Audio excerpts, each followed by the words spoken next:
I almost forgot to record, but I am recording as well as streaming, so this can go on YouTube later. Hooray!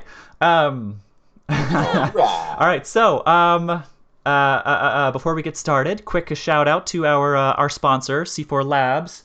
We do have mine is off to the side. I do intend to use it tonight, whether it come hell or high water. I don't know if you can hear my clickety clack, so I'm going to do it anyway. Maybe you could hear that, maybe you couldn't. I don't know. Could you? Can I take a second to talk about how dumb please, anytime. Because I didn't realize at first. Not only can you just put this awesome dice tower on your tray, the piece it comes with that's on the back is its own tray. It is a self-sufficient. You don't need a dice tray. It is a dice tower and dice tray all in one. That said, it does fit with all the other pieces as well. So. My mind was blown when I realized that. Excellent. Yes. Well, big thank you to them for sponsoring us, and for big thank you to them for sponsoring us and sending us those sweet dice towers and trays. If you go to their website and want to pick something up for yourself, use our code GOON15 GOON15 to get 15% off your order. And also along those same lines, I'm going to be using Sound by Syrinscape again tonight, as ever. And also, just one more thing I want to get out of the way before we dive in.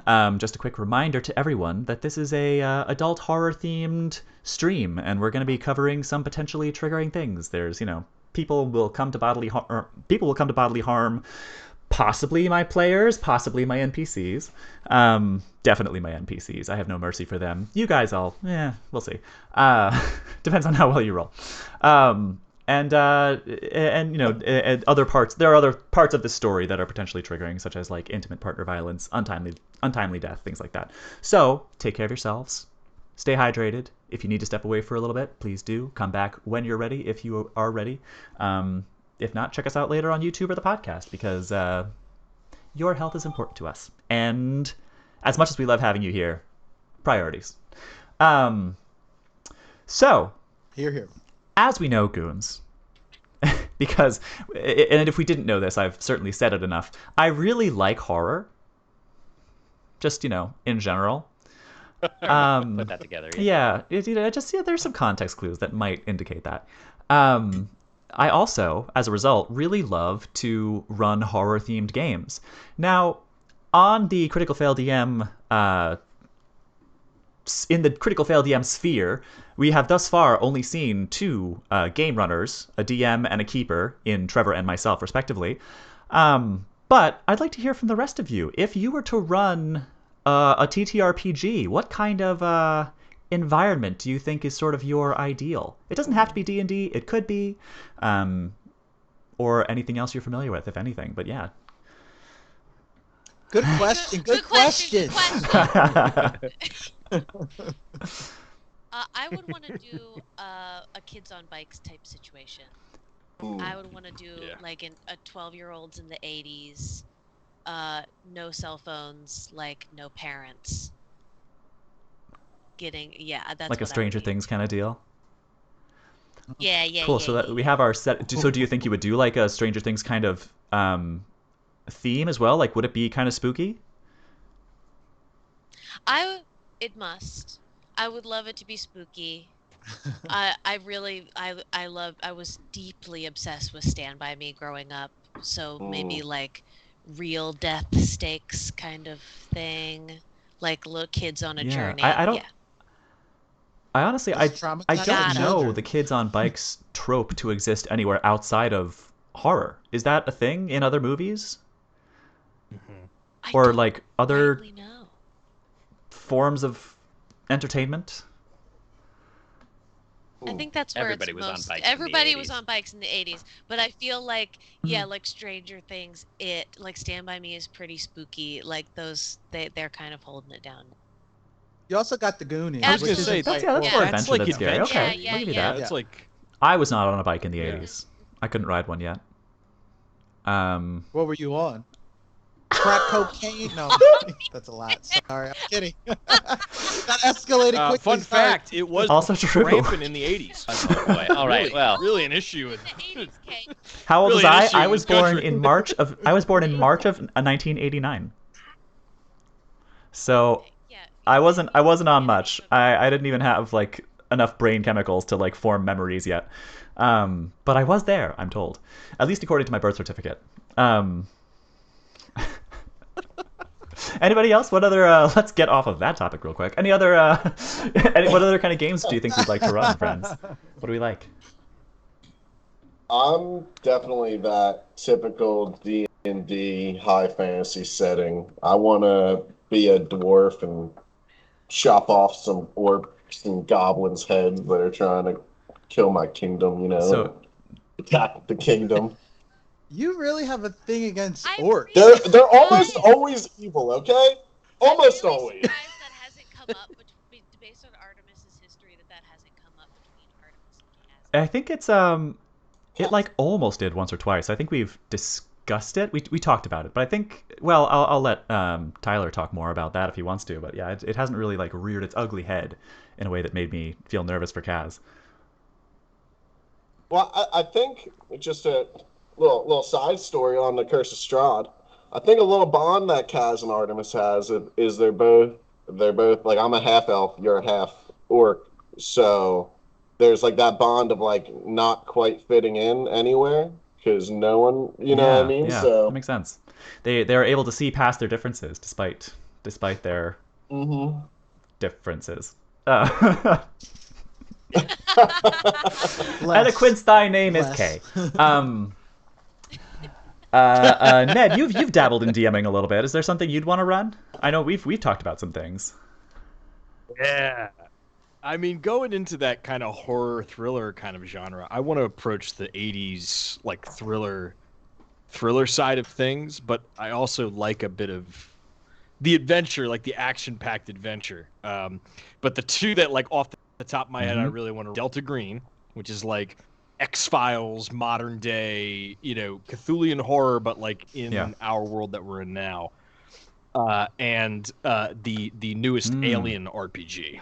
I would love to do like Colonial Marines or like a space freighter out in space, and suddenly things are going wrong and the lights are going out and there's game over, man. Game over, man. I like to keep this for close encounters, Yeah, that's what I'd like to. I love that. I love that. To crack into. Let's see, who haven't I asked? Trevor, have we talked about yours? We've gotten a pretty big taste of the kind of stuff you like to run. But let's see, like, if God forbid our Curse of Strahd campaign should ever end, what's something you might like to pick up next? Say it ain't so. I really like. I mean, it's hard for me to get away from 5e because I love it so much. But I would really love to do an Eberron in the Eberron setting, because Eberron is really cool because it's like magic punk, It's like steampunk, except instead of steam, magic powers anything. So there's like airships and everything has gears on it, and that sort of atmosphere really rustles my jimmy. So I think Eberron would be fun. I love that phrase. I love that idea.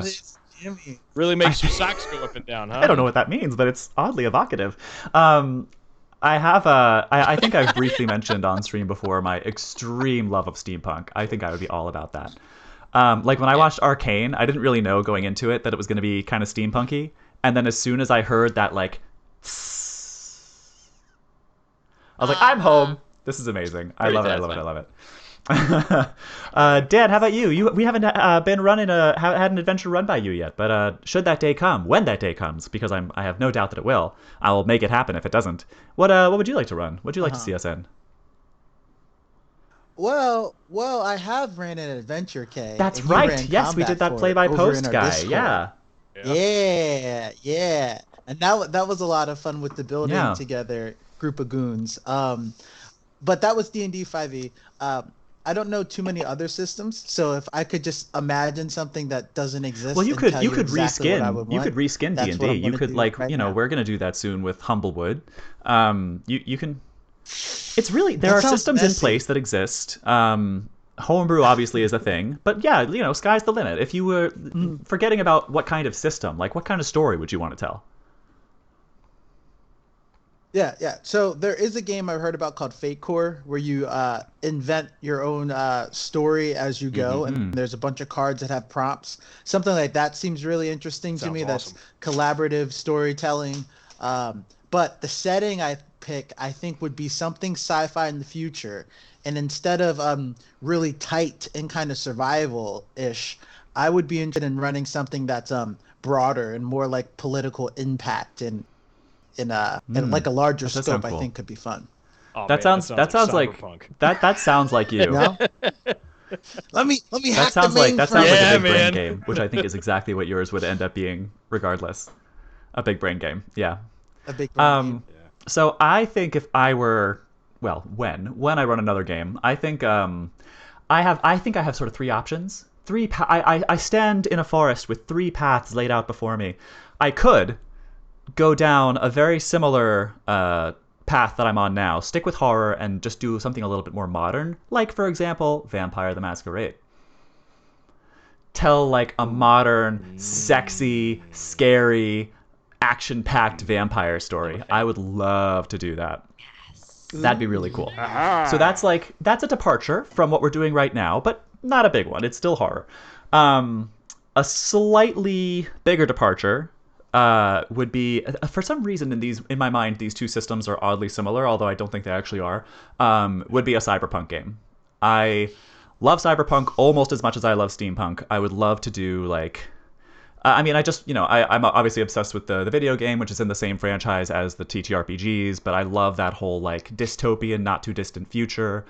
I remember not too long ago, well, actually, close to 10 years ago at this point, so actually kind of long ago because I'm old. I was at Disney World with my sister, and we were in Tomorrowland. And we were walking by, my least favorite ride in Disney World is the Tomorrowland Speedway, which is like you get in those cars and they're on the track. And it's for a couple of reasons. One, you're on a track. You can't drive off the track. That's so lame. Two, you're either in a slow car or stuck behind a slow car. Three, this is the Tomorrowland Speedway. Why the hell are we saying that in the future we will still be using internal combustion engines? The whole ride smells like gasoline. The whole ride smells like gasoline, and I'm not about it. Anyway, that said, it doesn't work in Tomorrowland, but it does work in Cyberpunk because all the car like there's all this smog and everything, and the city's all gross. There's acid rain, yes. And obviously, hackers are the rulers of the world. So, as a programmer, that makes me feel happy. The next, there's like a bit of a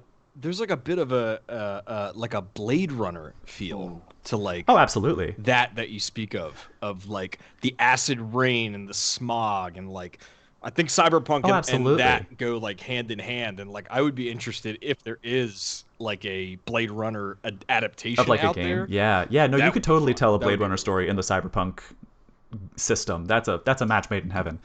Yeah, absolutely. Also, I love the new Blade Runner movie. Yeah. Have you guys seen that one? Did you guys see 2049? God, it's good. Denny, I love it. Yeah, 2049. Denis Villeneuve is like just my favorite filmmaker of this generation. I love him so much. He can do no wrong by me.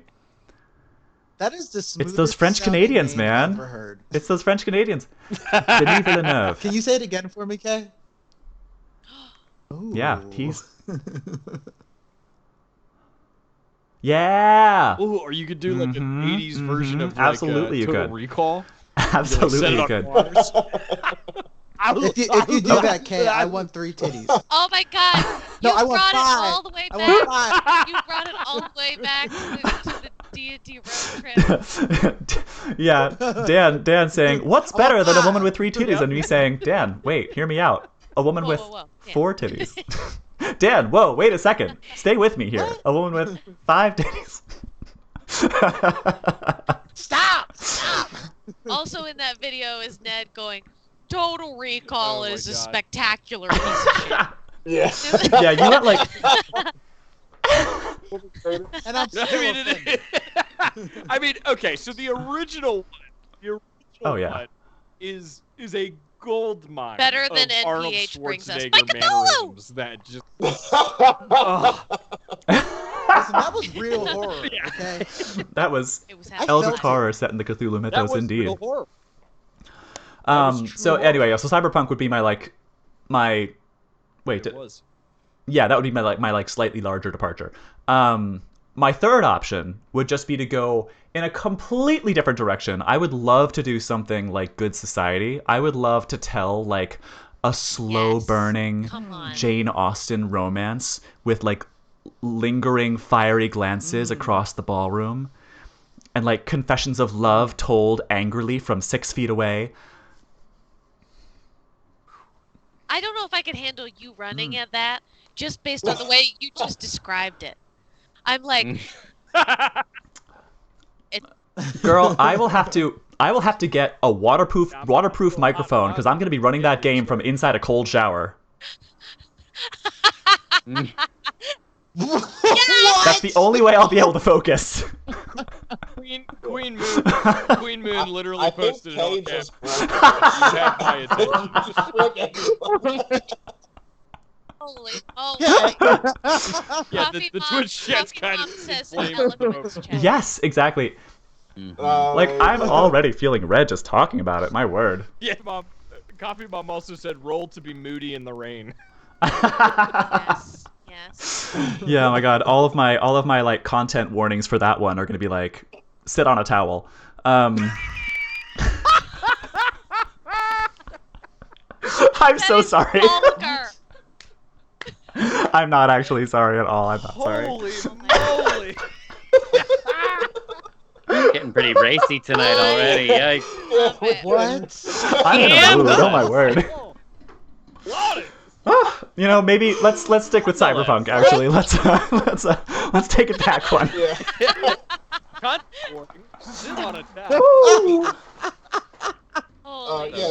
So to change the subject to something more. How dare you?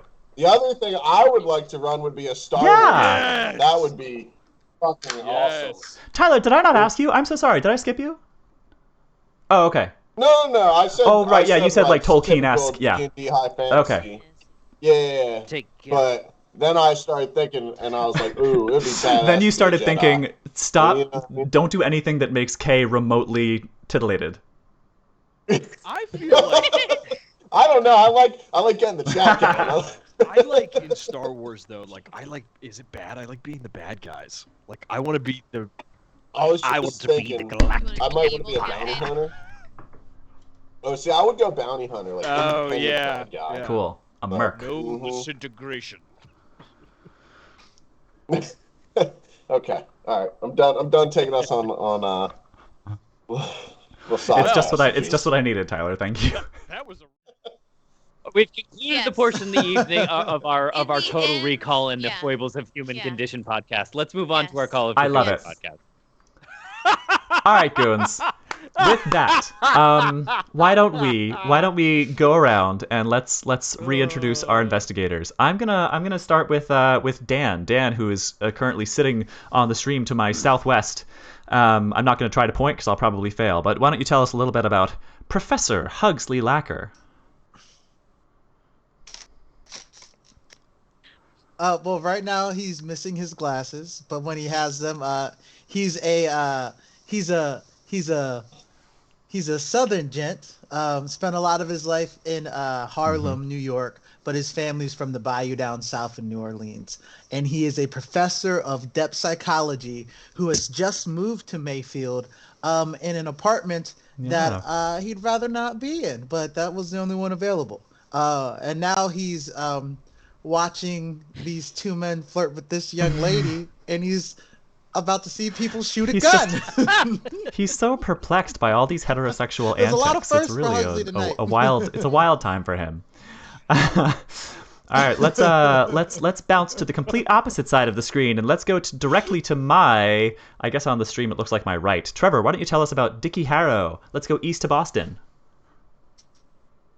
Hey, how are you? Dicky Harrow, survivor of the Great War, local projectionist from Mayfield, Ohio, currently in action mode, ready to kick some ass in a bar. He is all out of bubblegum, ladies and gentlemen. He is ready to go. All right, let's keep doing our zigzag and make our way to my west. Let's hear from you, Campbell. Tell us about Sweetie McLintock. Or sorry, Sweetie McFlintlock, as she was so lovingly dubbed last week. Sweetie, originally from Kinston, North Carolina, now living in Mayfield. Fun fact about Sweetie, because some people didn't know that Sweetie was actually a nickname. Sweetie's first name is Susan. Yes, yeah. Susan Sweetie McLintock. Sweetie is a nickname, but it's a nickname that she picked up when she was like 8. Name, so she's Susan. Very much Sweetie and the very less Susan. Yes. It's true, very much so. Yeah. Is that Annie Oakley I see? No, that's just Sweetie. That was a musical theater reference for all of you musical theater nerds out there. Sweetie, get your gun. Sweetie can get a man with a gun. She can get 2. Sorry. Okay, let's so we're bouncing around. We went boing, boing, boing. Let's go to my southeast. Let's hear from Ned. Tell us about Agent Buddy Wilson. Hey, Buddy Deadeye Wilson, 52 of just, old muscle. Fun fact about Buddy, in his 30s and up until like his like late 30s, he was actually out west with the Pinkerton agents, helping to bring law and order to the Wild West. And then he was recalled back. Part of the reason why he has a .38 special revolver and not a M911 handgun is because he feels better with a revolver in his hand. He's a cowboy at heart. Feels like a Colt revolver he used to handle. Just so you know, your spurs give you disadvantage on stealth checks. Just keep that in mind. King, king, king.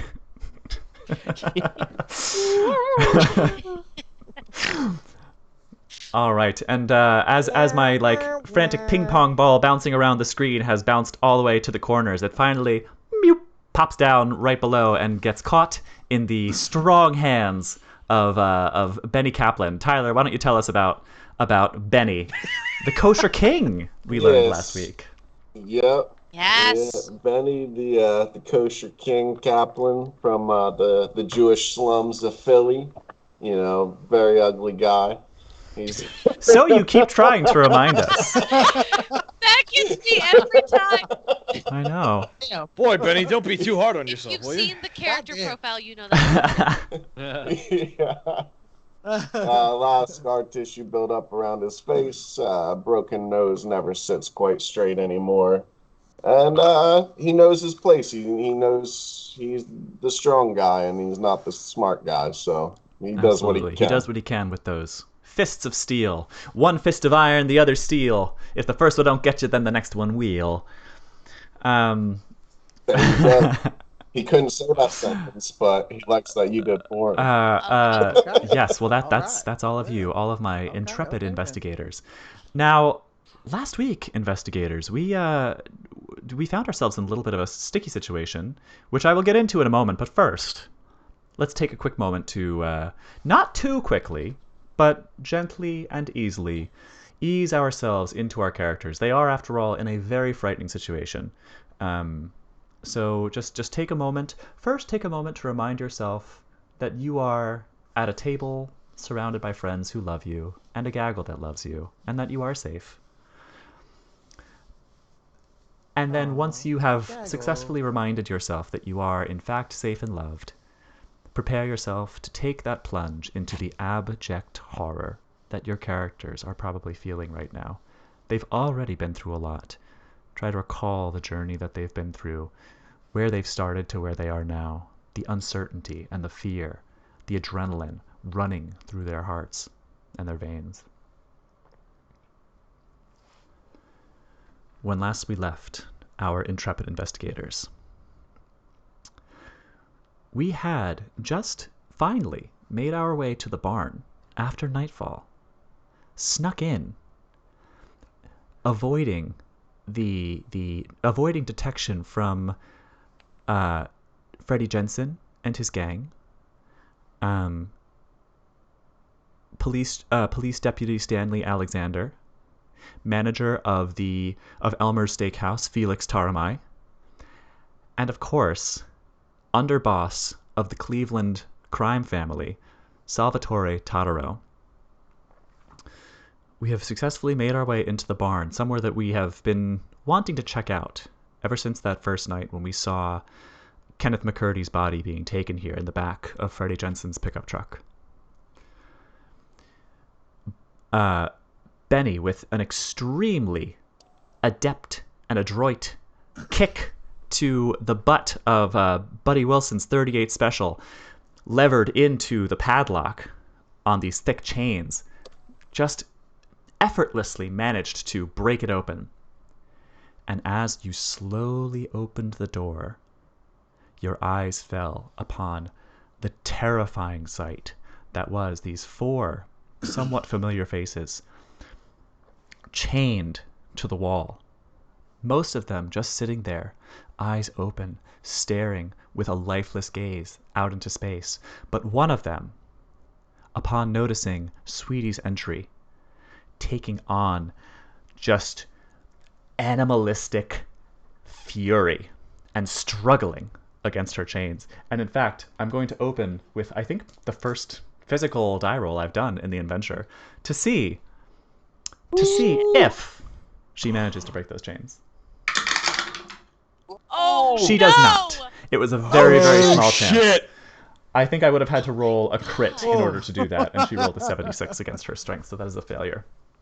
So, she struggles as her right eye is swelling as she's just looking at Sweetie, practically foaming at the mouth. This bloodshot eye looking at you, like growling as she's struggling against these chains. Who does this kind of thing? Chaining these people up like animals here in a barn. This is outrageous. Gladys, can you hear me? I know all of them. I think they're all townsfolk. Gladys. Hugsley. Look, I just came to this town. Y'all got guns, and you know these people who's chained up. What y'all folks back getting up. into Everybody now? back up. Yeah, I think that's a good idea. Yeah, Buddy's got his hand just kind of like, he's kind of doing that thing. He's resting his hand on his 38 in its holster. He's just all right, kind of take it easy. Take it easy. These good folks are not our enemy. They've been bamboozled. They've done, they did something to him to make him this way and chained him up in this barn. I agree with you. I think we gotta go. They don't look too. I think we gotta go have a conversation with the sons of bitches who did this. I say we head over to that house. I agree with you. We're just gonna leave him here? What can we do for now? I mean, look at her. We can't let her out of those chains. If we can figure out what they did to him, maybe we can reverse it somehow, and then we can come back and help him out of here. Well, what if some of us stay here and try to figure out what's going on here? I don't want to leave anybody. I want to be as armed as possible while we're in this room. But I don't feel good. Look at her. I'm worried about leaving her in there with everybody. She might get out. Doctor, do you want to try to stay here? Figure out. I mean, you're good with this kind of. This is sort of your expertise. You want to try to figure out what's going on? Yeah, Sweetie makes a lot of sense. I don't think we should split up. So I'm gonna see if any of these folks are lucid enough to have a short conversation, and then we can follow your lead, Dicky. All right, just be careful. All right. So I should note that Go ahead. Even after saying her name, Sweetie, Gladys is still. She's sort of starting to run out of steam. It's not that she's giving up. It's just that her body is giving up. So she's still fighting with these chains, but it's getting weaker and weaker. The other 3 are still just sitting, staring off into the distance. Jesus, is it like when I is it different than when I ran into her in the town square where her fury was very real. It was very her to me. Is this different, animalistic, kind of vacant? Why don't you also roll a psychology check? Okay. Okay, and Hugsley's rolling one to see sure. Who's the best person to try to have a conversation with. Oh, almost. Oh no, that's real bad. That's real bad. I got a 70 over Hugsley, how about you? 60. Okay. So I got an 86 yeah, over 50. Sweetie, for your part, I'll start with you. It doesn't seem like a departure. It sort of seems like she's been on this trajectory. It's almost as if, like a consistent rise in like the fury that she's feeling. And just knowing that you are initially what triggered that fury, seeing you again has just rewoken it up back in her at the same level. Hugsley, I think you can probably tell that it's most likely going to be one of the three who is not trying to actively kill a member of your party. Okay, then I'm gonna move forward, and Okay. I'm gonna pick the person furthest away from Crazy Lady, and Buddy is walking with him, like right next to him, hand on his hip, just kind of like, and even as like hand on my hip. Hand on Not just you did, we did. quick, Dan, put your arms down. We can do that scene from Titanic. Oh, that's funny. That's funny. No, as you're walking, I think Buddy he's got his hand on his kind of just resting on the handle of his 38, and as they're walking, even like as you get kind of close to Gladys, like he'll kind of put a hand on you and be like, "Careful, bud." Sure. Like, so don't get too close. And I heed the warning. Yeah. And while I'm approaching, I'm also going to scope yeah, the give me that spot place. hidden first. We'll start with that. A spot hidden check. And that is, I think that's just made the success. 63. Yeah, it is very dark. Good roll, but this room is very It's small. real dark. What little light is flooding in from the barn is enough to see, the whole room. And it's wood, okay? it's just like a wooden room in the barn. Yeah, wood walls, room wood door, in the barn. hay on the floor. It could be like a converted stall that they just turned into a room. Got it. So, yeah, outside of that, there's not a great deal more that you would notice past what you already see. You see these 4 people, you see them chained. They are all wearing rough, dirty clothes. And they all also have that look in their right eye. Oh, actually, except for Annabelle Hearn. Annabelle Hearn, who, those of you who recognized her remember that she was a waitress at Elmer's Steakhouse. For her, it's the left eye. What? Mm-hmm. It's the left eye. Oh, It's the opposite eye. Whoa. So while I'm approaching, I'm gonna look back and I'm gonna point it out to Buddy. Yeah. Then I'm gonna look back to the group and I'm gonna say they all got that weird thing with their right eye, but this one right here, she a little different. She got the left eye. What do you think that's about, Doc? You know what? I think I'm gonna ask. I think I'm just gonna ask. You definitely can. Before don't get you too do, close, though, right? You got it. Sweetie and Benny, why don't you two roll against your intelligence scores? No. Please. Is this a sanity? Oh my gosh. Okay, I'm gonna spend 2 luck. Okay. To get that. Oh. Sweetie. Yeah, I will too, okay. actually. Wow. Also spend 2 luck. Wow, both 2 over. Wow. We can try to do that at the end. Yeah. I was trying to catch up. Sweet. So you both remember you have both been to Elmer's Steakhouse.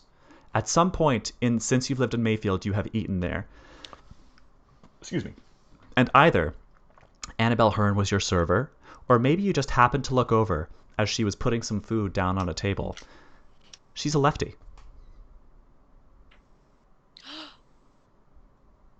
I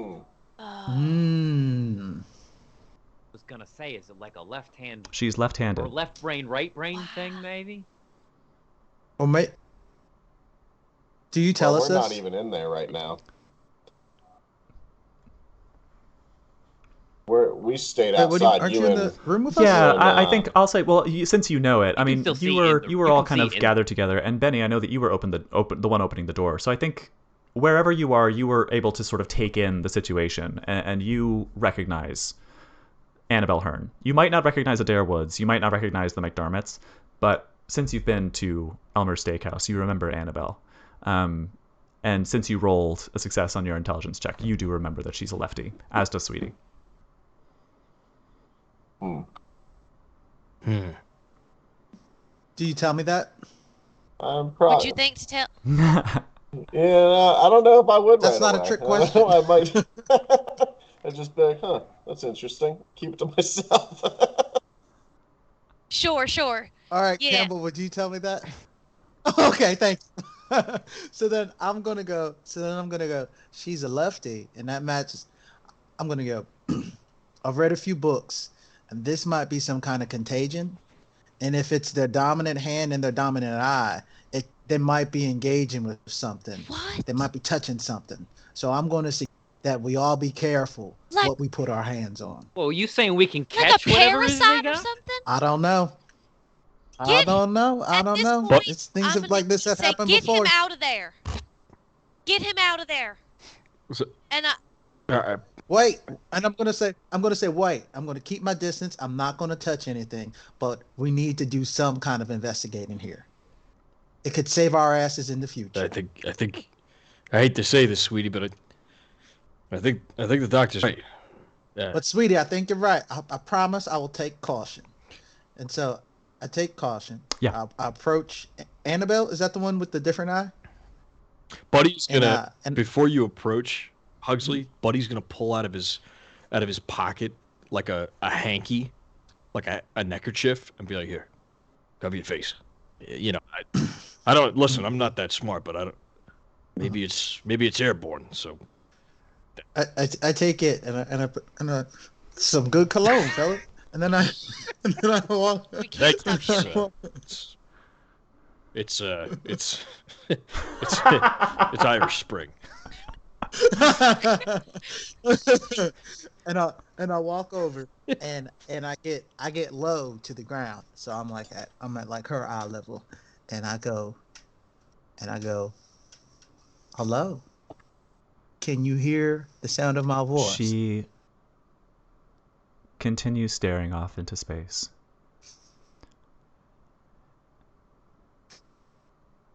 And I try to catch her. I try to catch her line of sight, and I go, I don't know you, but I know this isn't any situation anyone will want to be in. We're here to help you. Felix, why? I don't understand, Felix. Have I done something wrong?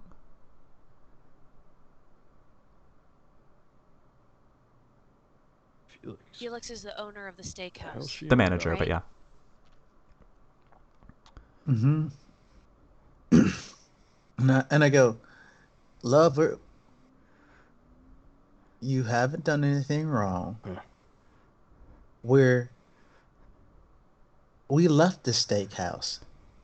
Do you know how you got here from the steakhouse? What am I supposed to do, Felix? It's not right. You can't do this.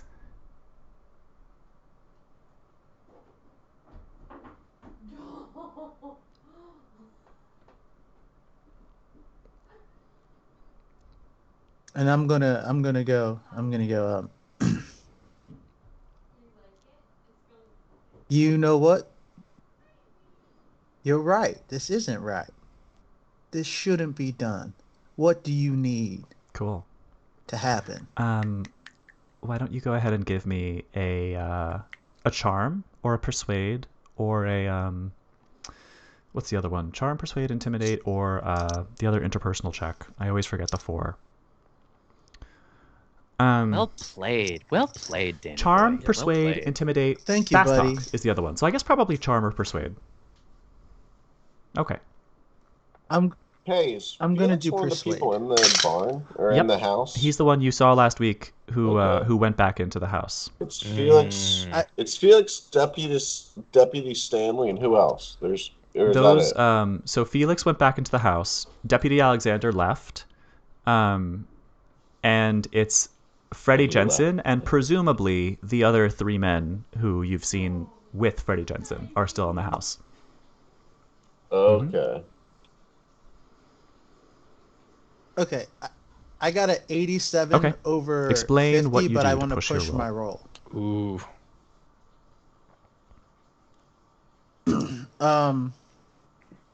So I'm trying to persuade her. To push my roll. I have an idea. Yeah, go ahead. What if I saw that it wasn't working and I just kind of leaned my head in and was like, same thing happened to me. You like tried to make a connection with her as if it had whatever she's talking about she wasn't alone in. Does that I think that would count as a roll for Campbell. So you can roll for I guess that would probably be charm. I don't want to fuck up your push though. Yes, you can still push if this doesn't work. Can I push if this doesn't work? And what was that? Charm. What was the skill, K? Charm. Oh yeah, that's a 15 under 80. Wow. Okay. Hey! That tag team. What a duo! Is a awesome. hard success, right? Is that extreme? I can't do math. 15 under 80, What's 80 divided by 5? Would be yeah, let's call it hard. I can't. Hang on. Extreme. Oh no, it's an extreme success. Justin. Okay. That's extreme. 15 under 80. Thank you. Yeah, that's extreme. 80 divided by 5 is 16, so that's an extreme success. So yeah, an extreme success. So succeeded so hard. Her eyes snap to you, sweetie.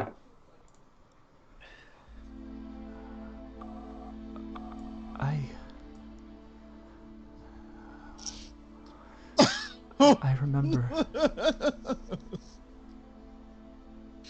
Oh, I remember Felix. He fired me. He fired everyone.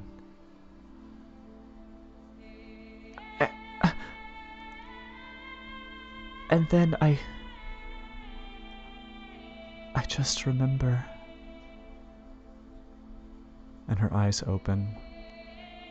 And this look of terror comes over her face as she says, I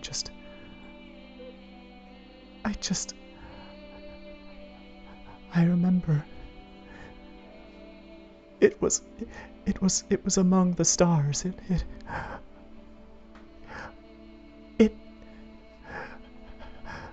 It saw me. It saw me.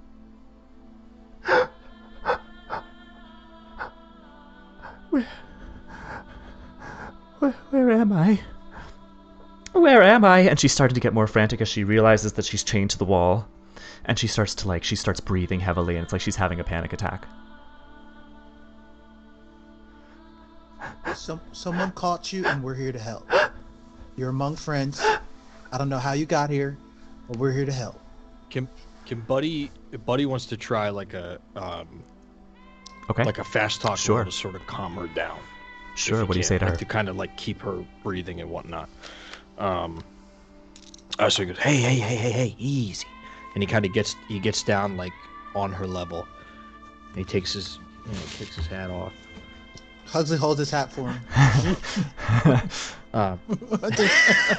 And he gets down. Go. Yeah, Annabelle. I'm sorry, Kay. What's her name? One more time. He goes, Annabelle. Listen, look at me. I'm right here, okay? Just want you to breathe. You're okay. We're gonna get you out of here. I'm gonna get these chains off you. I don't know how, but I'm sure we're gonna make it work. We're in a barn. We got a lot of stuff we could break these chains off with. I just need you to breathe. You're okay now. All right, we got roll that you. fast talk with a bonus die. Yeah.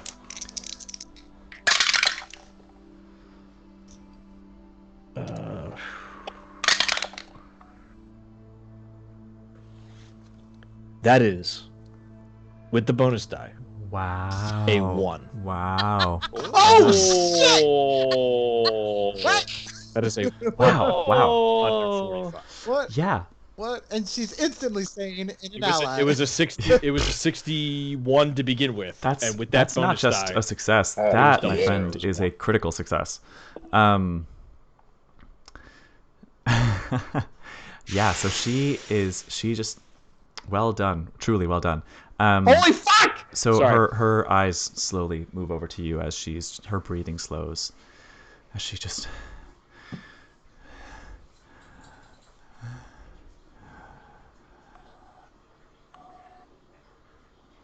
I'm sorry. Okay, sorry. Let me close my door real quick.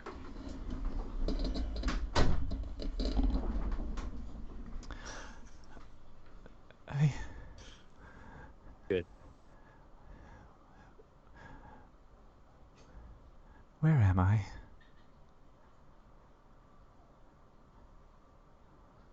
You're in a barn, just on the outskirts of town. We've been following some leads, trying to figure out why people are going a little batty. And well, we found you, and we're not gonna let anybody hurt you now, okay?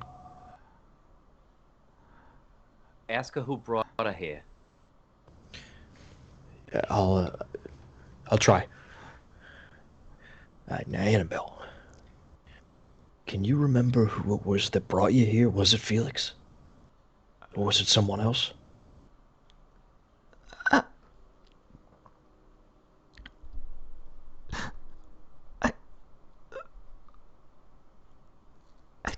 I don't.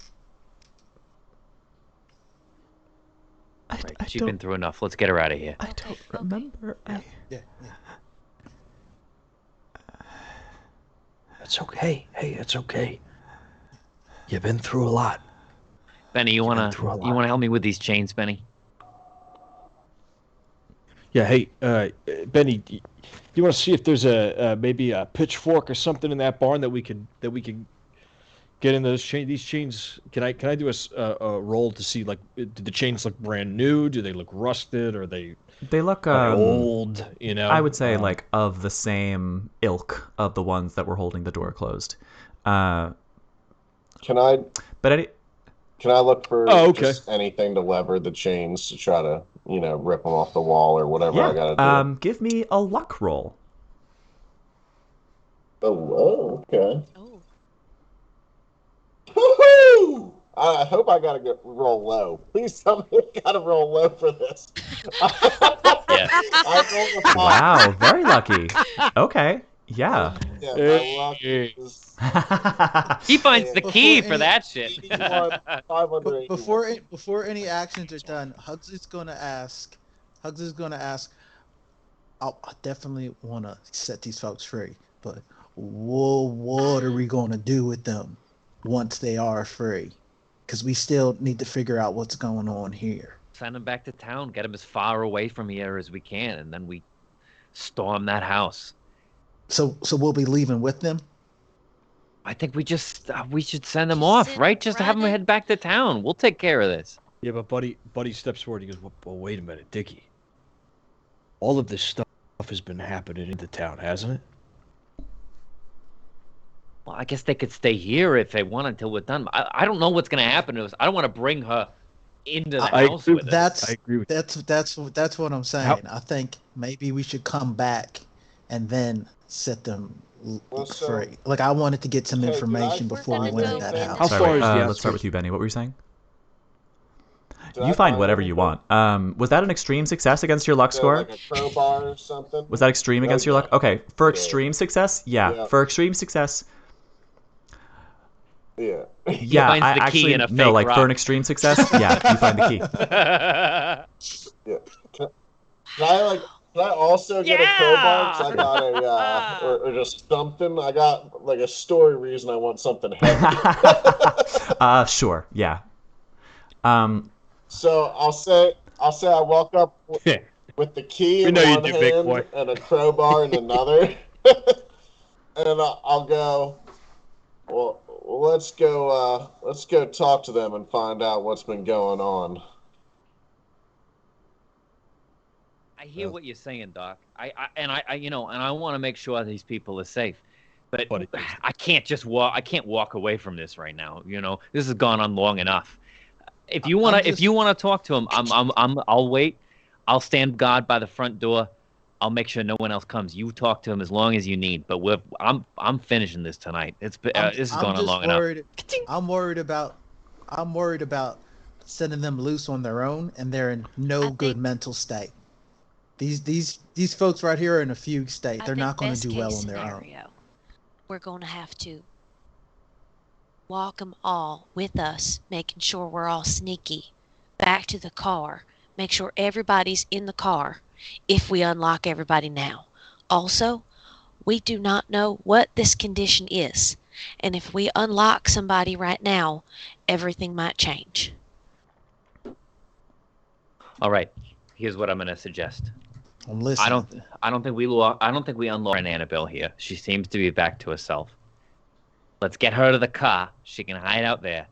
We go to the house. I don't want to leave this place. I don't want to lose. We know they're there now. All right. I don't want to lose them. I don't want to miss this opportunity to put an end to whatever this is. I agree. So let's get her to the car. Right. She can stay safe there while we do what we gotta do. But the world did not tear itself apart for stuff like this to be going on. Not in my town.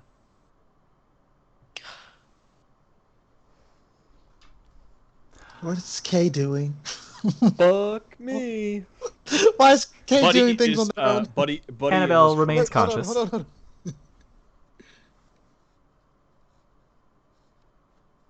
She doesn't faint. She is still just sort of huddling herself and holding her breath, catching her breath. So Buddy undoes the shackles, and he looks at her and he goes, "You look a little beat up. Do you mind if I don't want to put my hands on you." Yeah, you found the key. How'd you do the shackles? We found the key. Before you do anything else with her, I'm going to take off the shawl that I put on when we were sneaking, and I'm going to put it over her. Yeah, go ahead. And Hugsley's going to go in his bag, and he's going to pull out a granola bar he's had. He keeps snacks for when he's teaching. So he's got like a couple bars, something apple.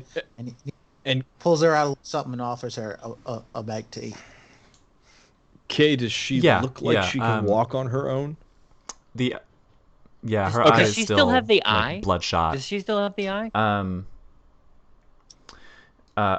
We're trying to see if she takes what is offered to her. One moment.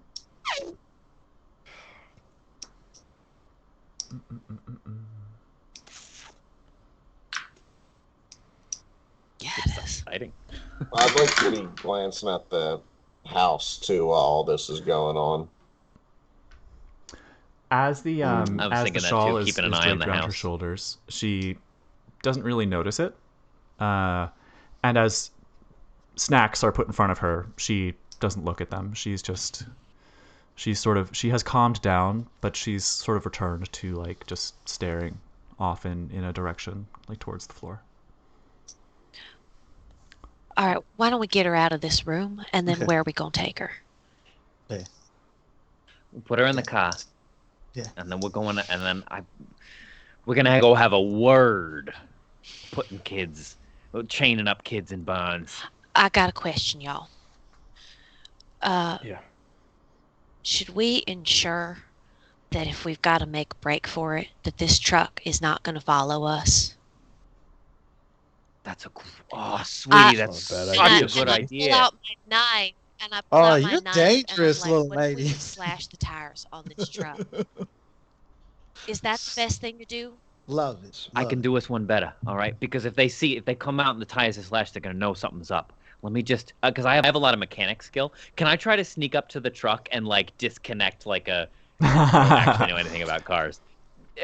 No, The but brake? like Oh, just like- unplug. Just Cool. something. Or something, yeah, just so the Absolutely, engine you won't can. start. Yes, of course, Yeah. of course, of course. Yeah. Well, Um, spark so plugs yes. out. All right. Yes. Okay, that's sweetie. Mwah, that is a beautiful idea. Okay. Here's what we're gonna do. You lot get her to the car. Make sure she's safe. I'm gonna sneak over to that truck and make sure it can't chase us if stuff goes south. Okay. All right. All right. Good job. So Um, I get on Annabelle's level and I go, can you walk on She your is she's sort of gone back to being non-responsive. She's just staring down and breathing, but she looks give me a spot hidden psychology something. Let me grab a sheet. Yeah. Good examples. Oh boy, oh boy. Ooh. Okay. Yeah, just something like Spot something hidden kind psychology. of perception related. Yeah. I would also. I mean, I'll I would do take a- like a I'll do a medicine as spot well hidden. if you wanted to do that. Yeah, that is a 19 Okay. under Yeah, 45. for spot Bodily, hidden. she looks, like a little weakened from like being chained up in a barn for who knows how long. But you also sort of get the sense that she's just like malnourished. extremely open Yeah. to suggestion. Uh-huh. Okay. Yikes, that's awful. Ooh, that's dark. Buddy is gonna look at her and just go. And how old is she? Like, can I tell? Like, she's Annabelle, like she's like 19, 23. like in her young teens or like. It's still a young girl. Ugh, poor thing. All right, get her to the car. I got Benny, you want to come with me? Watch my back cover. while I'm doing this thing. And so Buddy's gonna go. Hey, Hugsley, watch my back real quick. And Go ahead. and he's gonna get an arm under her knees and on her back. He's gonna gently lift her up and just kind of gently kind of start walking her out. Keeping her just kind of cradled so that she doesn't like react Sure. or feel like shook or anything like that, and just Sure. gently be like, Okay. like leading the way. Right. Okay, and Hugsley's gonna do some math. He's gonna look at this whole situation, and he's gonna raise his hand and scratch his head. And he's gonna be like, I don't really fight too much, if you can't tell, but I feel like maybe I should find myself a weapon." Do you not have anything on you? And he's like real nervous. I got snacks in my bag. I have a knife and I have a gun now. Oh, dual wielding. Knife, just in case. It's just from my kitchen. I can do one better. I'll take my bayonet that I slipped into my boot out, and I'll grip it by the blade and hand it to him. It's like the World War I bayonets. It looks like a dagger, but it has the fixture on it, so it can go at the end of it. It's got the cool. loop Yeah, right yeah, at the yeah. hilt that slides on. Yeah. Okay. And I'll hand it to him So- first. Hugsley goes and grabs it and almost drops it and catches it, and then he goes, "All right, I got your back." Oh my buddy." god! Oh my god! I know you Holy do. shit. I know you do. Okay, Dan, if you I imagine Hugsley, like, as he's carrying Annabelle out, like, just gently puts the hat back on. yeah. Dan, for your reference, if it comes time and you need to use that, the bayonet is 1d4 plus 2 plus your damage bonus. Great, thank you. So he's carrying her, and he's just like, Cool. thank you. All right, Hugsley, I so appreciate it." Buddy taking So is everybody? taking Annabelle back to so summing up, Buddy taking Annabelle back to the car, Dicky going to sabotage the pickup truck, Benny going with him. Yeah, me and Benny are gonna go to sabotage the pickup truck, and then these. Well, everybody can do whatever they want to do, Yeah. but my idea was that we would go Okay. sabotage the truck. You three would get her to the car. safe. Absolutely. I think. Correct me if I'm wrong, but I think it's me, Hugsley, and Great. Sweetie. Okay, that are I'm seeing taking nods. I'm guessing you two are Annabelle to the car. on board with that. Yeah. All right, so let's go to Dicky and Benny. The pickup truck is parked just outside, like just at the maybe 5 paces from the foot of the steps up to the front porch of this house.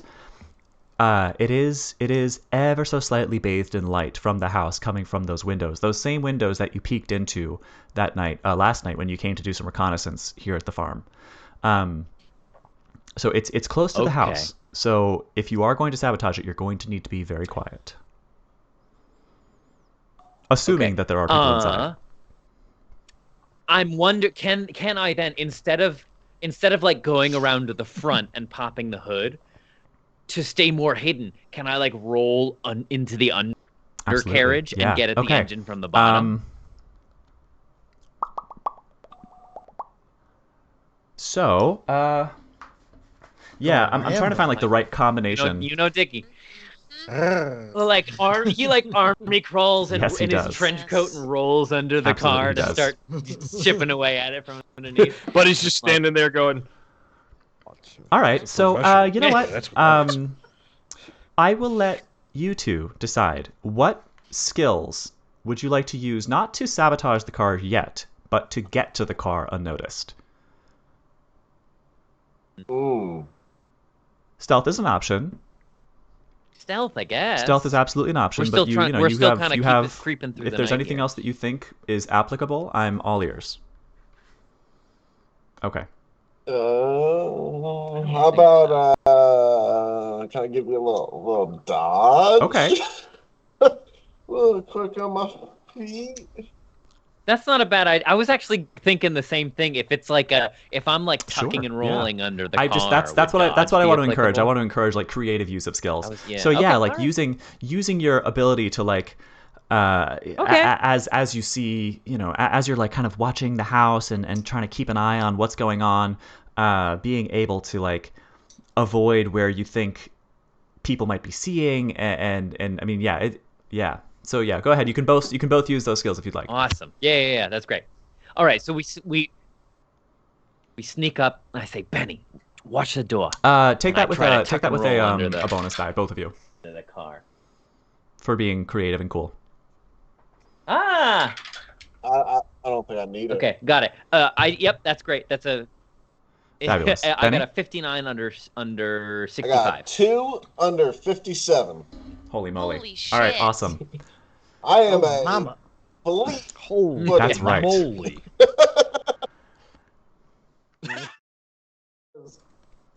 Did we seriously get a hype train while we were having technical difficulties? We did. We got a hype train while we were off the air for technical difficulties. You all out there in Chatland are just... Oh, I love y'all so much. Thank you. The sweetest goons. That is above and beyond even for the gaggle. The best. Chugga, choo, choo. Guys, that is just next level. Amazing. Truly, like, here I am, like, oh my god, they're gonna hate us. I can't make my computer work properly. I'm supposed to be the Twitch. And then you just go, and then you just... You are the Twitch, man! You are the And then Twitch y'all just go and do then that. we level 3 hype train. Then y'all just go and do bless that. you, Gaggle. God almighty. Goons fly together. I feel so loved and so supported. All right. The flying... Right back in. Right back in. I might just not kill one of you tonight in celebration. All right, so... Let's do it. You've just gotten under the pickup truck. Dicky and Benny. Benny keeping a lookout. Benny, in fact, give me a spot hidden check if you're keeping lookout. Okay. Uh-oh.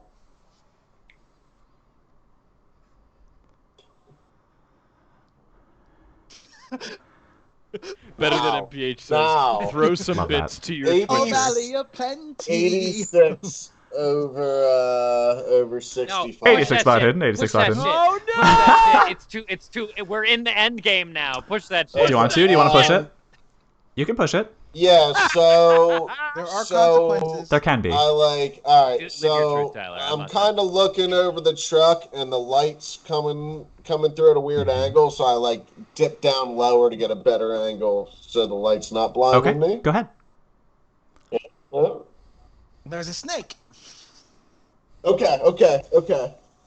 42 under, where the heck is my spot hidden? Under 65. 42 under 65. Wow. Yes, way to push. Way to push, Tyler. Push it. Let's see. Push it real good.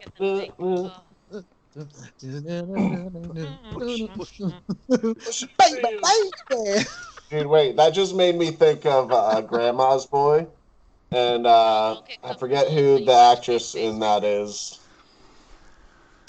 People are getting bingos. Sorry. Yeah, the bingos are coming in. Bingos. Hey! So you all are the real winners. Queen Moon, OTA gamer, better than MPH. Congratulations on your Google, on your. Go ahead, Kat. Go ahead. Whatever that. No, it's cool. I'm thinking. Do you want me to talk more about that scene from Grandma's No, Boy? it's cool. Because it's cool. one of my favorites. Please don't. No, I'm kidding. See, people come here thinking that we're a TTRPG channel, but really we're just a variety podcast. Yeah. We're just your general purpose nerds. So Benny, you adjust your position to get a better look, and you do so you like sort of creep around maybe one of the tires of the truck, and you look in, and through the window with this glare out of your eyes, you see Felix Taramai, the guy who was the manager of the steakhouse who you saw talking to Salvatore Totaro before. Mm-hmm. He is talking to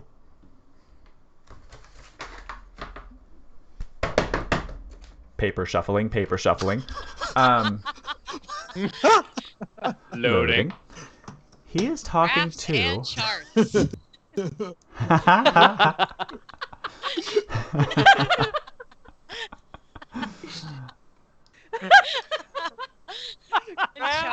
charts. Where is it? I have that. Okay. Campbell's funny. Campbell is so funny. Nobody talks about how funny Campbell is enough. No, I say this every day. Nobody talks about how funny Campbell is enough. Sweating. Anyway. So you look in, and you see Felix Taramai speaking to. It appears that he is speaking to Roddy Matthews, who is one of the men that you recognized last time. Roddy Matthews is one of these guys who you knew to be sort of like a guy from the wrong side of the tracks, you know. And he's talking to him, and from where you are, you can see that it almost looks like he's like berating him. Like it's just he's kind of like getting up in his face and getting aggressive. And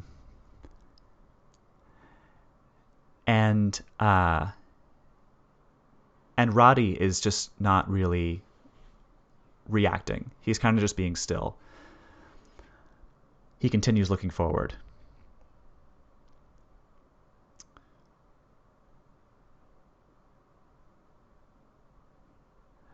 Felix looks at him, looks him dead in the eye, and says something, like whispers something in his ear. Roddy's eyes roll back into his head, and he falls back as if his body has just turned to jelly, and he like crumples against the wall and then falls to the floor, limp. Benny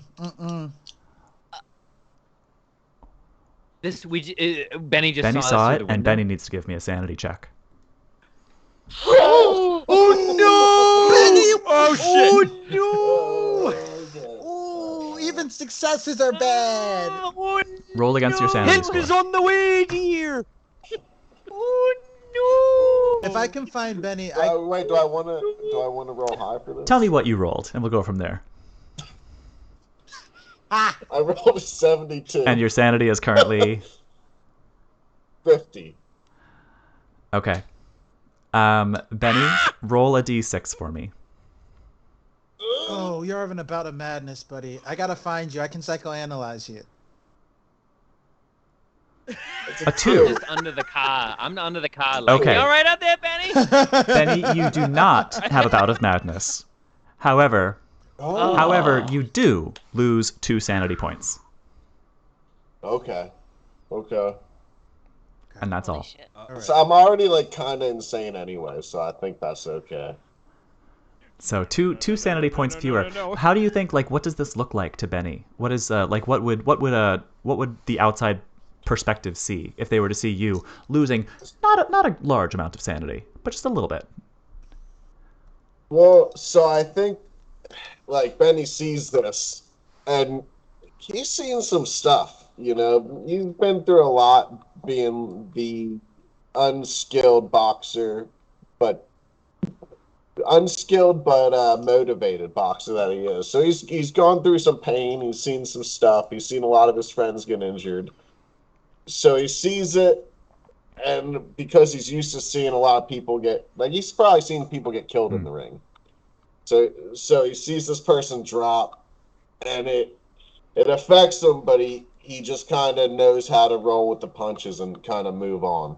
Okay, so initially shocked. It looked like the guy just got TKO'd. Yeah. Initially. Bury it Yeah, deep down. seeing the shock. I think there's just like this dissonance in your head. You're used to seeing people collapse like this, but usually in a reaction to something physical. Just seeing something whispered into the ear of this person that suddenly just makes him drop, I'm sure is still pretty frightening for you. So, but you're still able to like kind of shake it off and steel yourself. But that is what you see. Yeah, it's that like working through catching a hard punch to the face where like you're not okay, but you like just But you gotta keep going. Yeah, those instincts kick in. Great. Now, so that was you. Dicky, what are you doing underneath the car of this pickup? Underneath the hood of this pickup truck? Right. Well, not the hood, but underneath the undercarriage. I don't really know cars either. You're somewhere between the wheels. The irony is, okay, so here is where my mechanical skill comes from. All right, I did a lot of repairs on tanks. The first tanks that started to roll out during the spring offensive in the last year of the Great War, I worked on a lot. So cars, you know, I mean, it's apples and oranges, but I know basically what I'm doing. So I roll under there and I reach up into the engine block from underneath the car, and I'm just trying to unhook something, to delatch something, to pull some plug, twist some lever, you know, so the engine doesn't stop. What is your mechanical repair ability? Just so I know. It is the max is 60. And then what'd you roll? Which I get a 58 under 60, just barely. Holy Just barely. Cutting it shit. close, Look Look at the scoreboard, man. It's more than that. Pull the head okay. second inning. What can I say? Yeah, so cars were like a lot emptier back then. There's a lot more room to move around. I'm pretty sure. Yeah. Probably people back then mostly repaired their own cars, just because like it was still kind of a new industry. All you needed was like the tools were. It was simple tools. Yeah. It was like if something was broke, it was like there's only like a few things you. It was not like a. Yeah. You get all the parts it was certainly not like a. I reversed the polarities of the flux capacity. Now we're talking. There it is. That's what this does. 2.1 gigawatt party. Brilliant. Okay. So, yeah, you think you have a pretty good idea. You find like a very important looking like valve or cable or something, and you either, take it out or sever it or do something, and you are pretty sure that it's something that would affect the efficacy of this vehicle, being able to either start or run effectively. Okay, cool. So I roll back out from underneath the carriage, and I kind of pick myself back up, and I look over at Benny, and I see, I see that distance behind his eyes, and I'm like, hey, whoa, you all right, Benny? I don't even know how to explain what I just saw. Felix in there, it looked like he just whispered into the guy's ear and he lost it. I don't know, Benny. we're all off the map now. You know, here be dragons. But the thing about us human beings is that even listen, the greatest conflict. I was a part of the greatest conflict this species and this world has ever seen, and we're all still here. All right, there is nothing we can't do with a little bit of courage and a little bit of chutzpah. All right, I'm glad you're here with me, Benny. You okay? Yeah, and at that, Benny nods and he grips the tire iron or whatever he found in his hand, and he knuckles go white as he squeezes it, and he looks back at Dick and he goes, "I think it's time to go find some answers." Ooh. Oh shit. Ooh. Daddy. Chutzpah. Now that's what I want to hear. Oh, That's boy. what I want to hear, All Benny. right, so what would the two of you like to do next? Well, yeah, we should still wait. Let's wait here for the rest of our party, you know, and then. Yes, which brings me to the three of you, to Sweetie, Hugsley, and Buddy. What are the three of you doing? You're bringing Annabelle to the car, I believe. Is that right? Okay. Yep, carrying her. And As you're carrying her, and I'm singing because I came up in the Catholic Church. I'm singing "Be Not Afraid." How does that go? It goes, "Be not afraid, I go before you always." Follow me. Yeah, I know it well. All too well. So I'm singing Yeah. while we go real quiet, but just so she can hear me. And then Benny goes, "I don't know that song, but I like it." I hope you can't hear us from all the way over there. I thought you were talking up to Right. us. Okay, so yes, on the way to the car. Roll Okay, a stealth great. check. Yes. Annabelle is she's still awake. She's no longer lucid. She's sort of that cloudy look has gotten back over her eyes, and she's just sort of like ever so slightly she's sort of like holding herself and just kind of whispering in your arms, just. Mm-hmm. Sure. Can I do a listen check? I want to make sure I Do can hear that what little louder check. Yeah. I'm sorry. What was that? I'm sorry. What'd you say, Annabelle? I'm fucking rolling. I just want to say this awesome Cthulhu dice tower. There you go, folks. C4 Labs. For all your dice. Our discount code is Goon15. That is a 2 under. It's a success. It's like an extreme success. Yeah. That is a 2 under 45. This extreme success brought to you by C4 Labs. Go visit their website, c4labs.com, and use our code Goon15 at checkout for 15% off your order. It'll save your organ. Save your organs. It'll save the whole campaign. For all your extreme. Every time I stand face to face with an elder god, I only roll my sanity checks in a C4 Labs dice tower.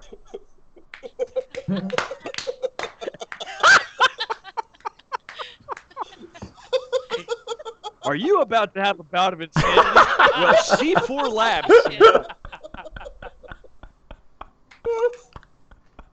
With their new Eldritch God dice tower. Critical successes before the day is I'm over. out of seltzer.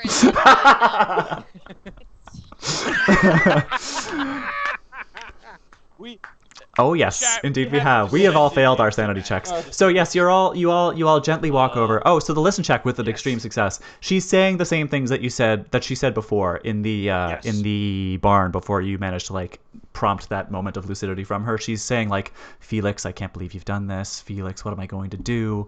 Why would you like what am I supposed to do? Just like repeating those things over and over again. Meanwhile, Sweetie is singing, Annie, are you okay? Are you okay? Are you okay, Annie?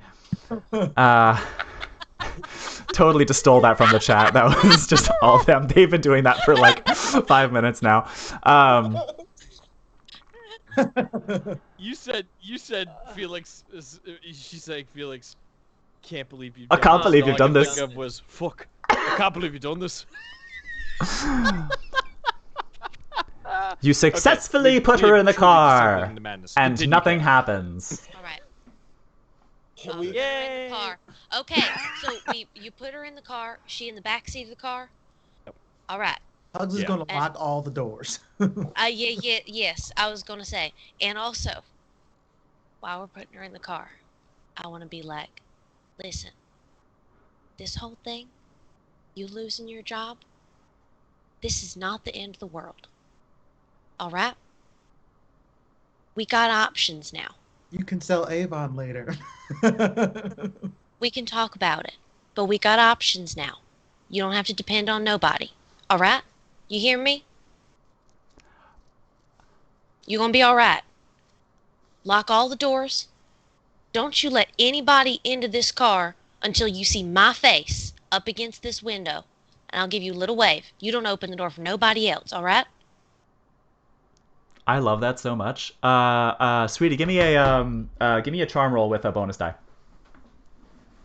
Yeah. Okay.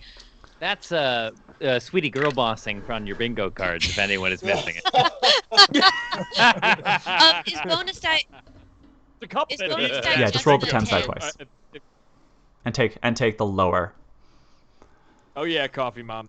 All right, so I got a 54 under nice. 80. Okay. You got a 54. Isn't it a convertible? It is, but we can say the top's up. It is. I had a the top top's up. The felt top is up. 80. What does Annabelle say? That roleplay was just too good. I couldn't let it go.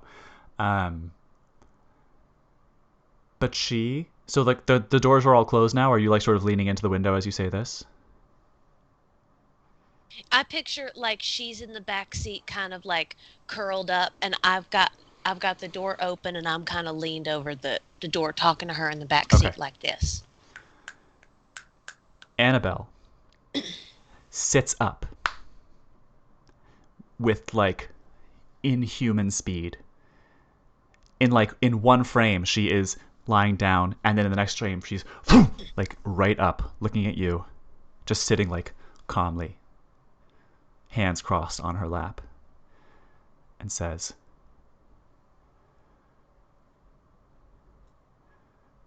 "Soon, none of us will ever need to work again." Oh shit! She's a communist.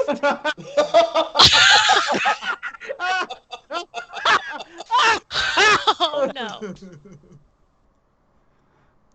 Wrong war, Dicky. Wrong war. Does anything happen to her eye when she says that? No, it stays the same. It still looks kind of fucked up, but it's not. It doesn't like swell or bleed or pulse or anything like that. None of the things that you've seen thus far.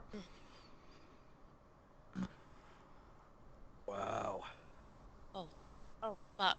She's Back over at the truck, I turn to Benny and I say, "Boy, I hope they're not doing anything that's gonna get my car stolen." Benny looks back at Dicky and he goes, "Hold that thought. I'm gonna run to those bushes over there and relieve myself real quick." You don't want to go into a firefight. Yeah, exactly.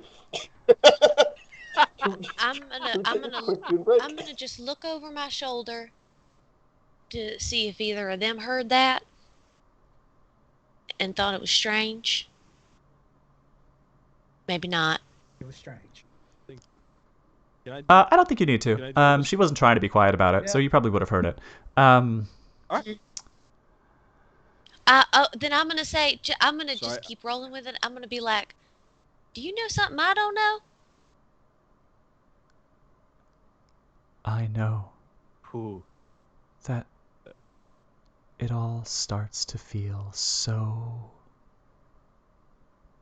pointless.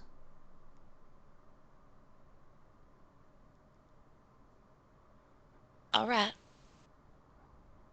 I get that. I get that feeling. But I know something you don't know. And it's that oh shit, a lot of things just happened in our Skype. All right. And it's that feeling ain't gonna last. And so why don't you just take a nap back here? Just for a minute. Okay? Why don't you get some rest? You say that, and she just like faints. She's just as if she's saying all right, she goes like eyes closed, drops back over the seat. Lock it up. Let's take a break. Lock her up. Let's take a break. Goons and Gaggle. Yeah? Sound good? Let's take 5. Holy Hey, moly. 5. Thank you.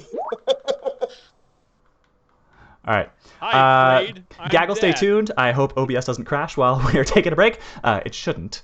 But yeah, go get yourself, go refill your waters or your beers or whatever, and come back and join us in 5-ish minutes. Love ya. See you soon. BRB. Thank you.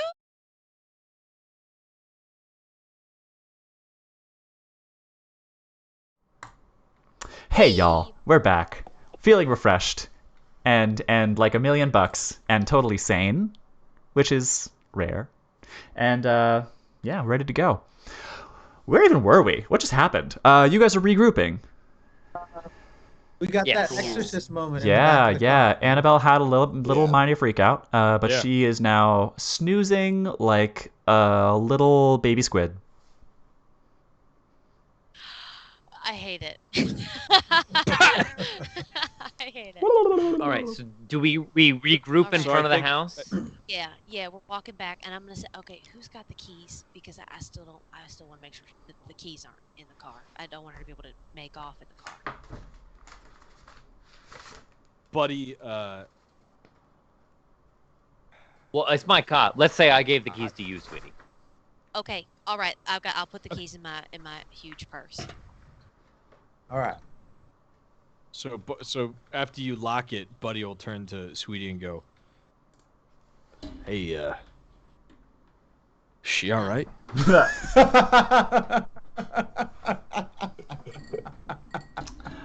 Not gonna lie to you, buddy. No. You, you care to No, elaborate on that? something real dark is going on, and her mind is not all right. She has seen some shit, and she's believing in some shit that I don't think we can understand tonight. Hopefully, she'll be fine in the car. Hopefully, if we get them out of here, something will change. But let's get back to the boys. Lead the way, Sweetie. I will lead the way. Do we need to be? Oh, we should sneaky. We If should you sneaky guys sneaks. are Do we if you anything guys are be trying to go up to sneaky the sneaks? house, yeah, you're gonna want to be sneaky sneaks. We're going Okay. to the car. We're not going to the house quite yet, but it's by the house. We're all We're- meeting up. No, I think that We'll go to the barn. I think we were meeting up by the truck, car by the that truck, that yeah. Dicky. Yeah. just That's sat like at. in So we'll go Okay. back to the barn. So meeting up at the barn. Excuse me. Yeah, I mean, you are free to do whatever you think is best. If you want to storm the house, you're welcome to. Oh, Jesus. If you want to, So our go ahead. Are we all? do we Yeah, all yeah. meet I up won't make you in roll front of again. the You all house? are able to like retrace your steps to get back to, let's say, the barn. I think we said, right? Is that where you're reconvening? Can we Sure. be in the barn? Sure, you can be in the barn. Fuck. All right, so kind of still crouching low. I've had enough of this. I said we go over the top here. Are you all with me? What does over the top mean? Well, now hold on, Dicky. Listen, I know that you've seen some real freaking combat, but and I look at Benny and I look at Hugsley and I look at Sweetie and I'm like, you can't go in there guns blazing. I want answers. All right. Well, then let's find some. All right. I think we take them out Is one by there one. any Yeah. way to get one of them out of the house? Can we be clever about this? Is there a way to get one of them to come out of the house, and then maybe we can ambush him and get him into the barn and ask him some questions? That's not a bad idea. Yeah, I think I could manage that. You want Could to make that cause a little bit of a a distraction, and then we can, jump whoever comes out. Hey, Dicky, I like your idea. All right, Dicky, give me your keys real quick. What for? I'm not gonna do anything crazy. I just need it as a prop. Come on. Look, I'm gonna joyride your car. Sweetie has them. Oh, that's I kind of want to hear this idea first. What's your plan? Says Sweetie, keys dangling like a carrot on a stick. All right. All right, here's my plan. I'm gonna do a little fast talk. How dare you fast talk? You can't fast talk us. How'd you roll? Just curious. That was an awful. What does an awful fast talk look like? So, what do you say that is so terrible? An awful fast talk was like, well, I was just thinking that it would be a prop, like I'd use it as a prop. I'd stand in front of your car and I'd use it as a prop. You gave us no information. But... I walk right. I walk right up. I walk right up to Buddy, and I look him square in the eye, and I say, "Buddy," with one eye. I say, "Buddy, look, this is extraordinary circumstances. I know you're used to working on your own, but we're a team now, okay? And the only way we all make it out of here alive is if we are fucking square with each other. So tell us what you're thinking, and we can decide on it as a group." And Benny leans in, he's like, yeah, like a union.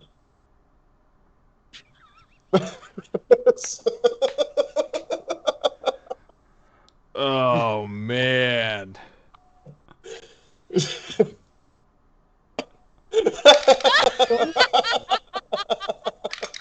Take some psychic damage for that.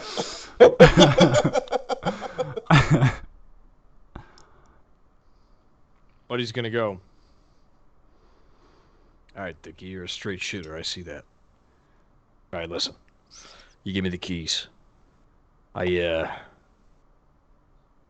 make it seem like I broke down in front of your house. Yeah? There's a lady in the back seat.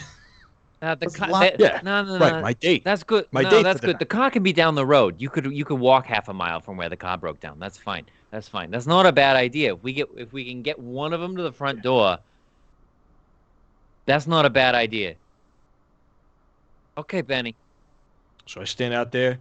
I cause a ruckus. Hey, anybody in there? I'm trying to. Okay, so then do we jump who comes to the door, or do you distract them and the rest of us sneak in the back? Let me get them outside the door first. Let me get them off the front porch in front of me. That's when you jump them. Hugsley raises his hand and he goes, "Because Hugsley, go ahead. That's what you do in school." So Hugsley raises his hand and he goes, "Now, there's some clear action that needs to be taken, but might I suggest that before we kick this bee's nest, we find out what's in this nest. I think this is a great plan, but I would like to maybe scope it out, see how many bodies. You know how many there were last time we were here? There was 4 or 5 of them, right, Kay? Freddie Jensen and 3 other 4 goons. There were 4 here when we were here last, and there's no more vehicles. It's reasonable to assume we're around that number. I will say, last time, Felix Taramai was not one of those 4. Oh. Okay. I wanna look. Okay. Yep. Scout it out. That's a good idea. All right. You want me to creep up there, look through a window? Okay. Here's what we'll. I'm pretty quick on my feet. You sure, Professor? Well. I don't want to put you in any danger. He starts stretching. He goes, "Danger's my Latin name." Right. I can't Buddy see how rolls this his eyes so hard. Okay. Buddy rolls his eyes so hard you can hear it. Okay. Here's the plan. Professor, sneak up to the house, see how many are on the first floor. Give us a hand sign indicating the number of occupants of the house. Okay? Judging off that number, we get Buddy here to enact his plan. Sneak up to the front door, pretend he's had a breakdown, lure one out of the house, We are lying in wait. We jump him. We extract information. Then we siege the place. Here's the only problem I see with that plan, Dicky. What if more than one guy comes to the door? We'll improvise. All right, I trust him. Yeah, does one of these goes, then we'll take them both out. And Hugsley pulls out his new baton and he's like, yeah. We got this guy. All right, here's my thought. Dicky, you're on the left side of the door. Benny, you're on the right side let's of the crouch. door. Yeah? Get him to come check out the car. Come down the stairs. We'll be on either side of the stairs, and we'll jump out once they're away from the porch. Yeah? All right, sounds all right. Yeah. Okay, team. This is serious business now, all right? This is life and death we're doing. But I see in your eyes a fire that will light a way through this darkness. And I mean that. Let's go. All right. Hugsley takes off his bag, his shoulder bag, and empties his pockets out of anything that will make noise. He takes off his shoes, and he's just in his socks, and he does his journey as quietly and stealthily as possible. And he goes, "Ooh, it's a little cold." All right, so we're making our way up to the door now. Yeah. Oh, that's right. You want to scout first. Well, yeah. I'm looking. So Hugsley is gonna scout and see how many people are in the building as best he can. Buddy is gonna go to the front door and say, "Oh, my car broke down. Can you come help me out?" Trying to lure one or more out of the house.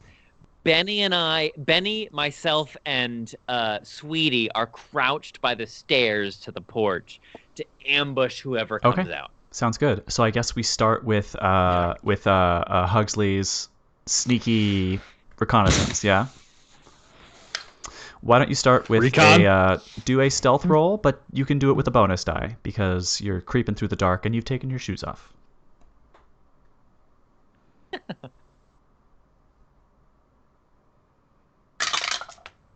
Great. So that's already a success. Ooh. Nice. I got a 12. You step with silent footfalls, like a very well-educated ninja, up to one of the windows of this house. Like a Beverly Hills ninja. And you just kind of like poke your head up into the window, and you can see into the living room.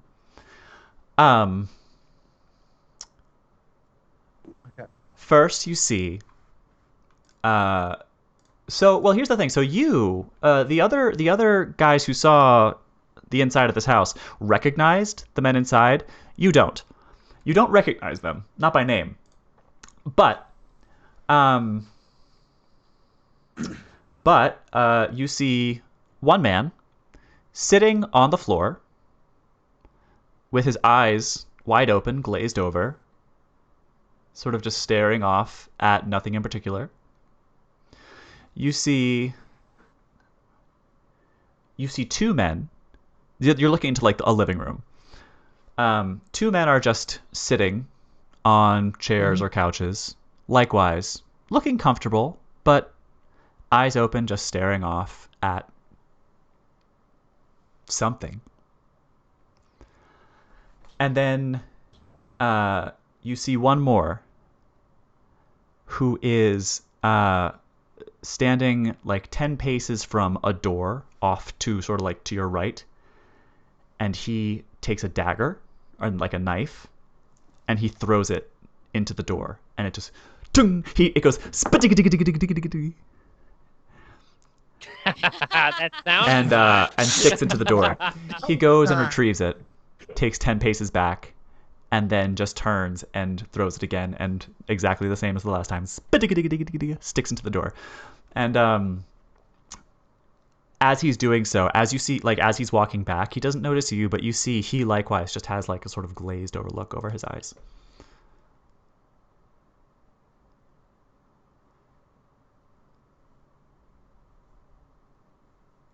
Okay. I'm gonna do my little mental trick to try to remember things, and I'm going to pinch my elbow really hard, and I'm gonna like scope out the room, and I'm gonna sneak back, trying to hold that sensation, that memory, and then I'm going to go to my bag, pull out my notebook, and I'm gonna draw a layout of the room. Yeah. Cool. Yeah, you do so, and you go back, and I suppose you want to fill the rest of these guys in on what you saw. So I will just, you can elaborate if you'd like to, but Dicky and Benny, he describes a scene very similar to what you saw the other night, and as he like sort of lists the men and what they're doing, you can probably sort of like remember who was doing what when you were there, and it sounds pretty similar. With the exception of that guy sitting against the wall. And Benny, you probably figure that's Roddy Matthews, who just got, like, dropped somehow. We're still not really sure how.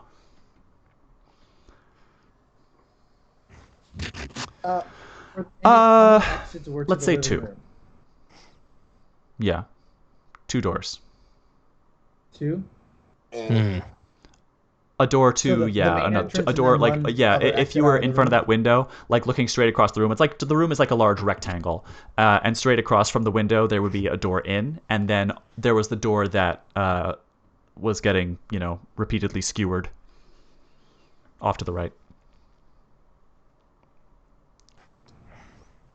Yeah, great. And so I sneak back, and I put on my shoes, and while I'm putting on my shoes, I'm telling them what I saw.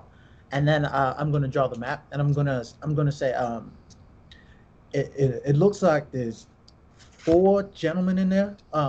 One we don't have to worry about. I have no idea what could have happened to him, but he looked like a bowl of Jello.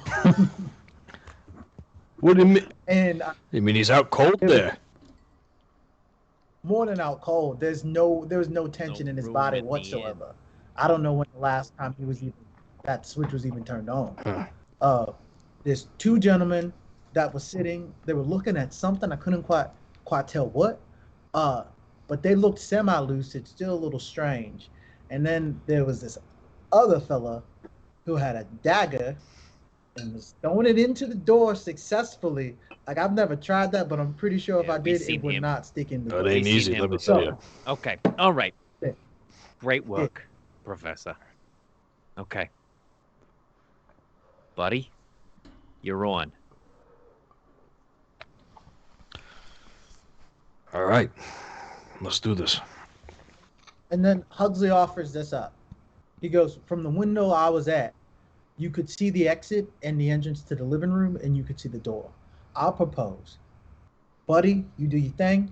Someone keeps an eye on the window to make sure no new bodies come in that living room, and we can keep track of what's going on as someone comes to the door. And then the rest of us can be ready. That's smart thinking. Do we want to... Sweetie, how do you feel about being a scout? I'm pretty... So where... It's very quiet, sweetie. Campbell, I mean. Oh, hold up. That's a little better.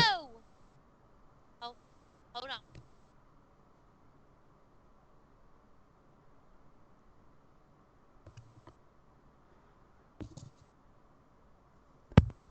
I think that's already better. I'm hearing. Still a little quiet, but I think I can hear you. Bring it a little closer to you. How about now? Push it, Yeah. Just push it closer to your mouth. I might be dying. That might be it. Hold on. Oh, that might Oh no! It's all good. Sweetie. Oh. It's all good. It's just we're going long because we have such a compelling story going on here. So yeah, I mean your usual microphone sounds pretty good. Go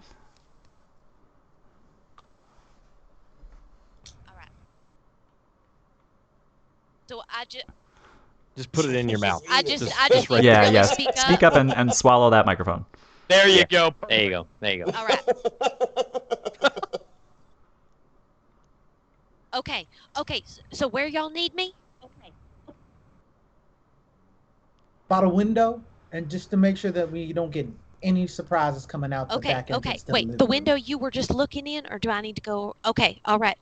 You got it. All right. Cool. I won't make you roll stealth, sweetie. We can assume that Hugsley sort of like tells you, sort of like guides you along the path, or that you were able to see how he went. So you are at the window, and if you were to look in, you would see a scene much like the one he just described. Okay. Okay. All right, buddy. If I see something crazy, like everybody turns into demons, should I just yell? What? If people start turning into demons, our cover's already blown. All right, give us a holler. And are we going to flank the sides of the door? Where are we going to be, Benny? Right. So here's the plan, right? So Benny is going to try to lead whoever comes to the door. Is going to try to lead him sort of out down the steps, go check out the car, right? Myself, if you want to come with us, Professor, and Benny are going to be waiting by the stairs to ambush whoever comes out. Oh, I'm ready to rumble. All right, let's go. All righty. Dicky, counting on you, brother. So Buddy walks right up to the front door. And he makes sure that Benny and Dicky are in position. Hugsley's in position. Quick, before everyone takes off, Benny gives everyone a look and he goes, if 2 people come out, I'll handle the guy in the back. Hey, Captain. Fair we enough. got this. This is going to work. All right. So Buddy just goes, and he cracks his neck. He goes up to the front door and he just goes, freaking slams on the front door, steps down 2 steps, and just plays it up. He buttons the top vest. He buttons the top button. Makes him look a little haggard. Takes his hat, throws his hat, and he waits for somebody to come out. Yeah, throws it to Benny. Benny puts the hat on. Yeah, exactly. That was awesome. Right, exactly.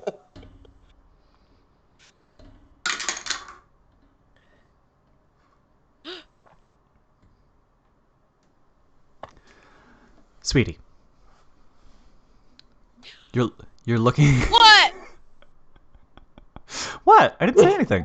You are looking in the window and sort of taking everything in as this happens. You are, I think, one of the people who recognizes the guy who's sitting on the floor, like he just fell there, as you would recognize Roddy Matthews. That's his name. He's a kid from the wrong side of the tracks, and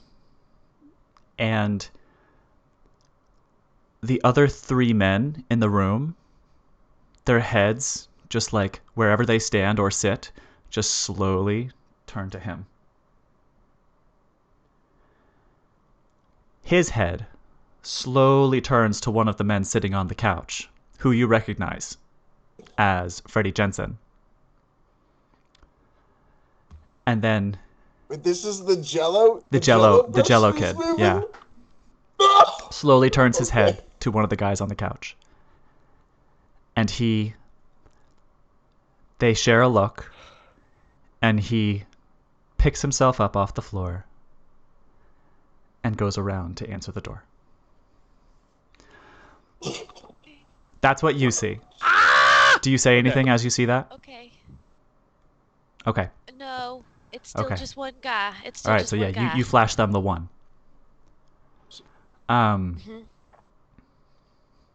Buddy looks and he goes, all right. I take the safety off my Enfield. Buddy does the same. A few moments later, Roddy Matthews opens the door and gives you, Buddy, a look that is like 90% vacant. Like he's not making eye contact with you. 10% confused. And from this far away, it's not hard to tell that his right eye is bloodshot and dilated.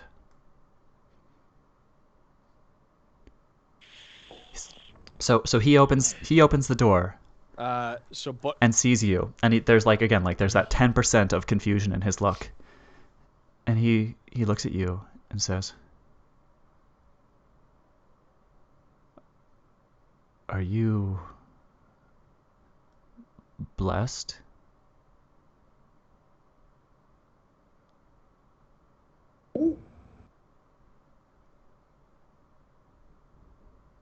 Well, I took my first communion, if that's what you're asking. Thank you. Ay, ay, ay. All right, well, I know what I'm doing tomorrow. Gang, okay, so we won't take too much longer. I don't want to torture you all too much more with all of this nonsense. But we will say that that Benny just very successfully convinced this this person. Bunny. What did I say? You said Benny. Did I say Bunny? Bunny convinces. Bunny convinces this person. Buddy. Yes.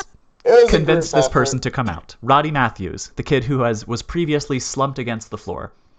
So he's following you. Okay. As soon as he takes a step, when he hits the bottom step, I launch out and try to grapple him. I'm gonna say as soon as I see that go into the both of us tag team, Benny just goes, like wrestle him to the ground. I don't know. I don't know what Rodney did, but as soon as he like clears the door some, I close it as if he closed it. Very clever. Ooh. Yep. So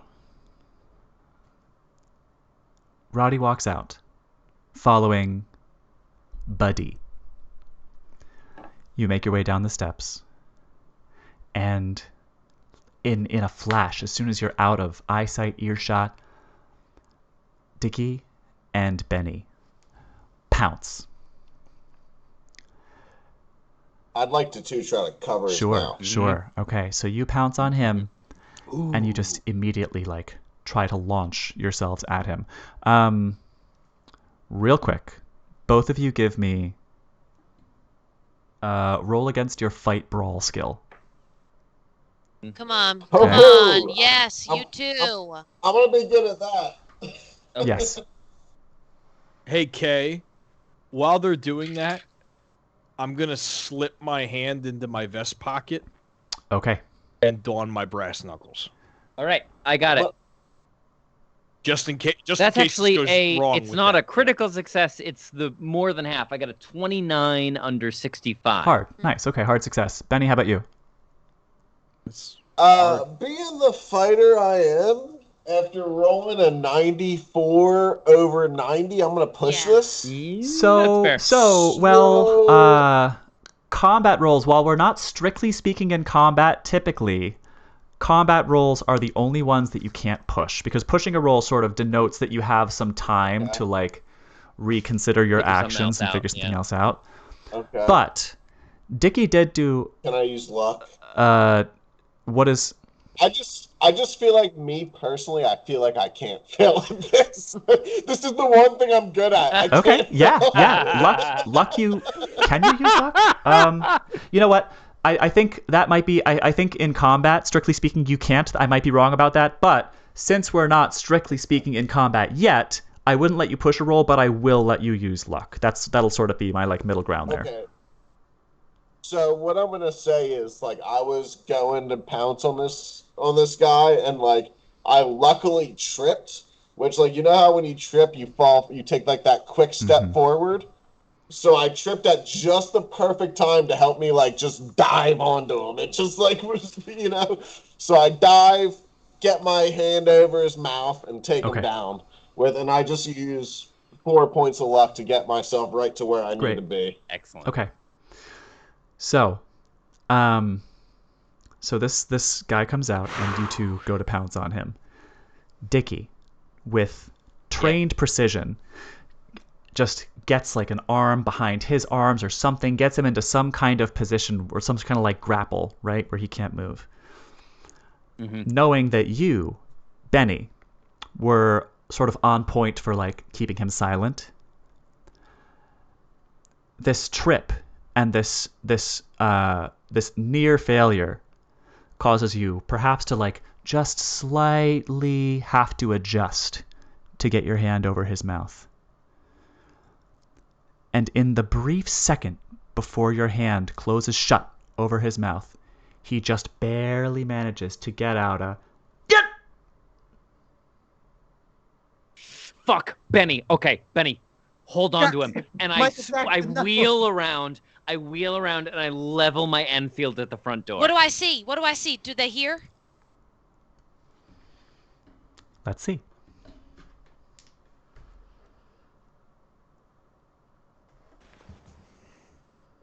Buddy Dawns is 38.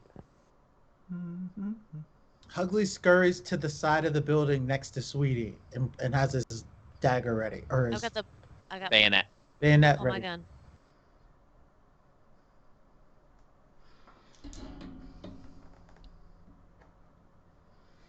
So... OBS crash. No, it's still there. We're good. Oh, don't you do that to me. Oh, God! Don't bring that juju in here. Knock out one! Knock out one! Oh, you're scaring me, Ken. Holy shit.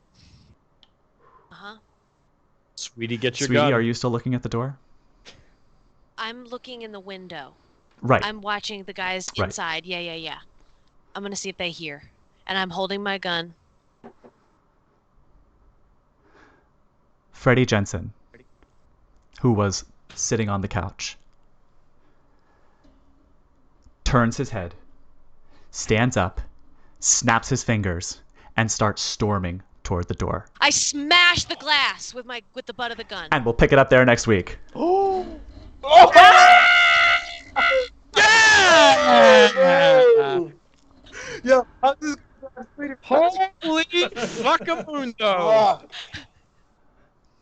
Good gracious.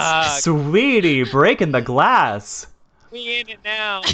I did not see that coming, but I love it. My goodness gracious. Gaggle? Pro move by Speedy. Gaggle, I just want to say thank you so much for grinning and bearing it during the technical difficulties we had tonight. I'm going to spend a lot of time over the week trying to figure out what's going on. I'm going to take a look at all the crash logs and see what I can do to make sure that this does not happen again. But in spite of what, in my opinion, was technically a subpar stream, I think everyone sitting at the virtual table here would agree with me that there was some brilliant role-playing going on here tonight. These guys, this gang is just a fantastic group of players, and I'm so incredibly blessed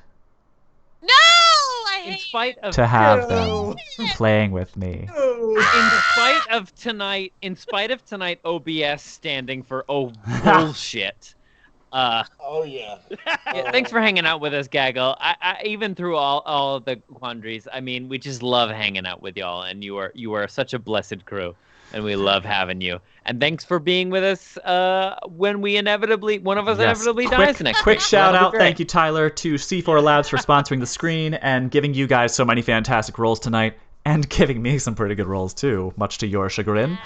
They are fantastic. They are ours. Remember, that's Goon code GOON 15. Goon 15 on the website at checkout. Good really stuff, good stuff, man. So, the Crescent dice roller is my new favorite thing. It really is. It's pretty fucking incredible, man. Awesome quality, awesome pull on company. Gaggle, we will be back. Look how... Gaggle, you will be back next week to continue the story. I don't know. This did not go the way I anticipated it would tonight, but you know what? I'm here for it, and I'm ready to see what happens next. Big thank you to my players. Campbell as Sweetie, Trevor as Dicky, Dan as Hugsley, Tyler as Benny, and Ned as Buddy. You guys are the best. I love you so much. On Sunday, we're dropping a new episode of the STRAHDCAST on YouTube at noon Eastern Standard Time. So come check out our live listen. Come hang out with us. It's so much fun to talk in the chat during the live listens. Last weekend was so much fun. People were popping off in the chat. It's great to and we're, some of the goons are always there in the chat, so you can talk with us, we can talk with each other. It's just fun to listen to the episode as it premieres live and vibe with each other. So yeah, come check it out. Absolutely. If you haven't before. Come check us out. Friends, if you have enjoyed what you've seen tonight, I would ask you first to tell somebody about it.